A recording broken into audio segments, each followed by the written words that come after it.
Hi friends, welcome to Southindiakitchen. இன்னைக்கு நம்ம பலாக்காய் வறுவல் எப்படி பண்றது அப்படிங்கறது பார்க்கலாம். அதுக்கு முன்னாடி மறக்காம சேனலை subscribe பண்ணுங்க. கூடவே bell ஐகானையும் click பண்ணிக்கோங்க. இந்த ரெசிபி பண்றதுக்கு நான் ஒரு சின்ன பலாக்காவோட சொளையை சின்ன சின்னதா கட் பண்ணி எடுத்து வச்சிருக்கேன். சின்ன பலாக்கானா நீங்க பாதி எடுத்தீங்கன்னா போதும். இல்லைன்னா பெரிய பலாக்கானா 1/4 பங்கு எடுத்துக்கோங்க. இந்த மாதிரி கட் பண்ணி வச்சிடலாம்.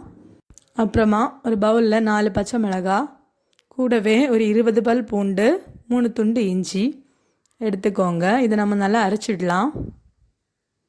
இந்த அளவுக்கு நல்லா அரைச்சிக்கோங்க. திருன்னு அரைச்சி எடுத்துக்கோங்க. இப்போ இதை தனியாக வச்சிடலாம்.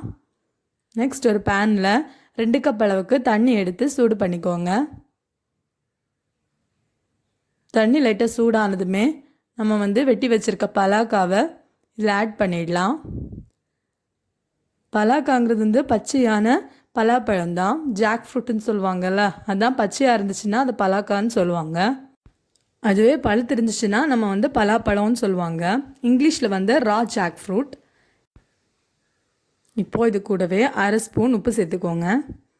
சேர்த்து லைட்டு கலந்து விட்டுடலாம். கொஞ்சம் நேரம் வேகட்டும். ஒரு 2 நிமிஷம் வேகும்போதே இந்த மாதிரி நல்லா கொதிக்க ஆரம்பிச்சிடும்.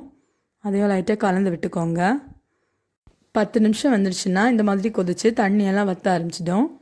இந்த மாதிரி கலர் சேஞ்ச் ஆகி வந்ததுமே நீங்கள் எடுத்துடலாம். பார்க்கும்போது உங்களுக்கு டிஃப்ரென்ஸ் தெரியும்.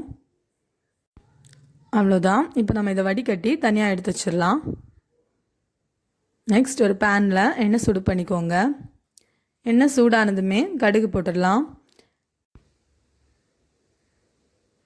கடுகு போட்டின அப்புறமா 1 ஸ்பூன் ஜீரகம் சேர்த்துக்கோங்க. அப்புறமா 1/2 கப் அளவுக்கு பருப்பு சேர்த்துக்கோங்க. நான் இங்கே சாம்பார் பருப்பு சேர்த்துருக்கேன். அதையும் லைட்டாக மிக்ஸ் பண்ணிடலாம். ஒரு 2 நிமிஷம் நல்லா பொரியணும். பருப்பு நல்லா கிறிஸ்பியாக இருந்தால் தான் நல்லாயிருக்கும் சாப்பிட்றதுக்கு. ஸோ ஒரு 2 நிமிஷம் நல்லா பொரிய விட்டுக்கோங்க. இப்போது கொஞ்சமாக கருவேப்பிலை சேர்த்துக்கோங்க. சேர்த்துட்டு நல்லா கலந்துடலாம். ஒரு 2 நிமிஷம் நல்லா பொரியட்டும். கிறிஸ்பியாக இருக்கும் அப்போ தான் சாப்பிட்றதுக்கு. இப்போது நம்ம ஒரு வெங்காயத்தை சின்னதாக கட் பண்ணி சேர்த்துக்கலாம். கூடவே நம்ம அரைச்சி வச்சுருக்க பேஸ்ட்டையும் இது கூடவே சேர்த்துக்கோங்க. சேர்த்துட்டு நல்லா கலந்து விட்டுடலாம். வெங்காயம் நல்லா வதங்கணும்.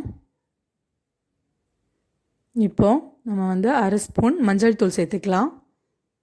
அதையும் நல்லா கலந்து விட்டுடலாம். வெங்காயம் நல்லா வதங்கி கலர் சேஞ்ச் ஆகிற வரைக்கும் நல்லா மிக்ஸ் பண்ணிக்கோங்க.